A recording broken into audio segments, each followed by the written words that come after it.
Coach, you guys got 6 practice under your belt, and spring football basically a week and a half time. You're in full pads now. How's that feel?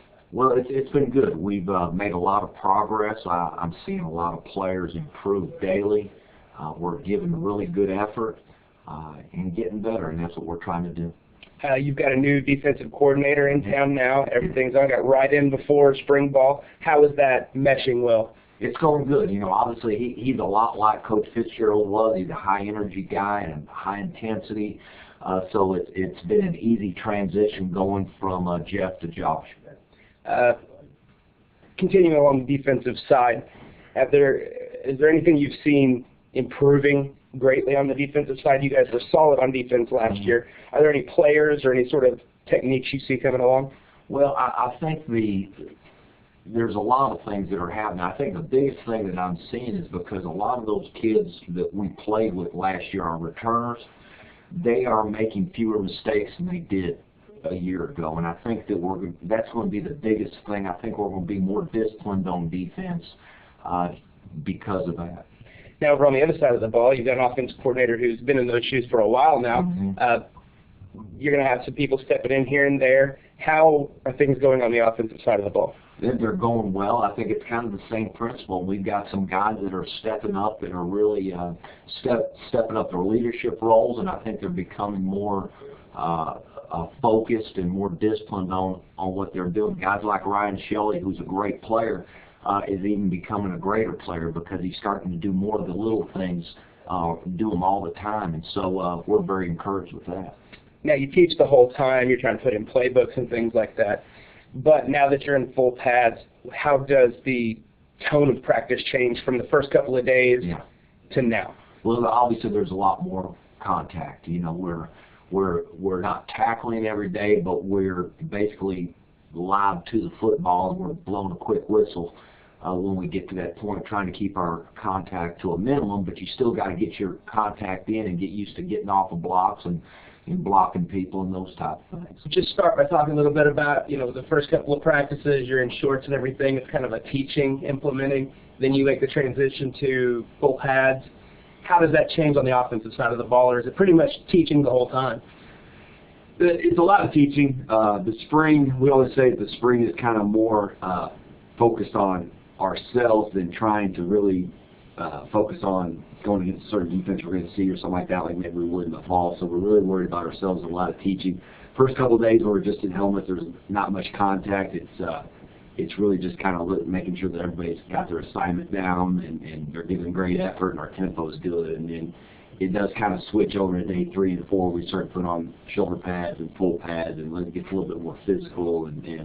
But our guys do a good job as far as early on giving great effort and showing great tempo and knowing what their assignment is and that sort of thing, and then being physical when we move with our pads on. It's always tough this time of year. It seems like defenses are always a little bit ahead of offenses as far as knowing what's going on, and so sometimes it looks like the defense is doing a lot better than the offense in the first couple practices. But the last 2 days this week, the 2 we've had this week, I've been really pleased with what we've done offensively and some of the mistakes that maybe we made late last week when we started working in the pads. We corrected those and really had a good last couple of days of practice.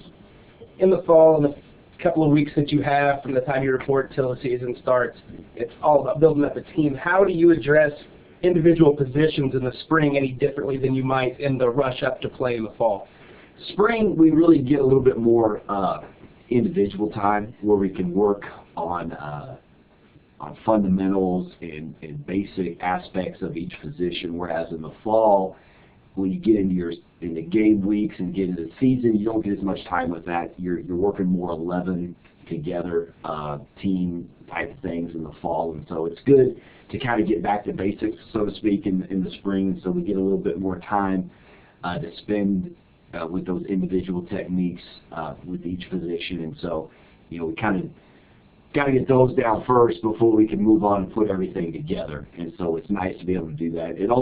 It's good to be able to do in the spring because a lot of that stuff those kids can do on their own in the summertime, working out. So it gives them a little bit of base of some things that they can work on as well individually. But we do get a little bit more time with it, which is good because a lot of times if you don't get those corrected to start, then when you get everybody in there together and all 11 and you're making the same mistakes, you never really get a chance to correct that sometimes in the fall. And so it's good to have that time to work with the kids and individually and get, kind of those fundamental type things down. And I would guess that working with them individually sort of leads into this question. Are there any guys that you're looking to step up or have already started to step up and sort of take on either leadership roles or improve upon their performances from last year? Well, some guys that did a great job for us last year that are even doing even better and kind of continuing. Ryan Shelley, of course, a great player for us, has been the last few years, but is even showing more of a leadership role. I think being a senior and knowing that this is his final year has a little bit to do with that, but he's improving every day and becoming an even better player than he was. C.J. Kirk is another one that, finished the year is our starting tailback and one of our best offensive weapons, and again, a guy that's been doing some great things as far as a leadership standpoint, and work with the quarterback, Colby Bradley, a guy that's been in the program for a few years now, and with Lovely Turner not being allowed to practice this spring through NCAA rules, Jacoby's got a chance to do a little bit more from the leadership standpoint and take a few more reps than maybe he's gotten the chance to do in previous springs and fall practices, and he's doing a great job. But overall, I've been really pleased with what I've seen from offensively from the guys as far as from a leadership standpoint, the older guys in particular, and then how we progress as the spring has come along. It's only been 6 practices, but so far I'm pleased with where we're at.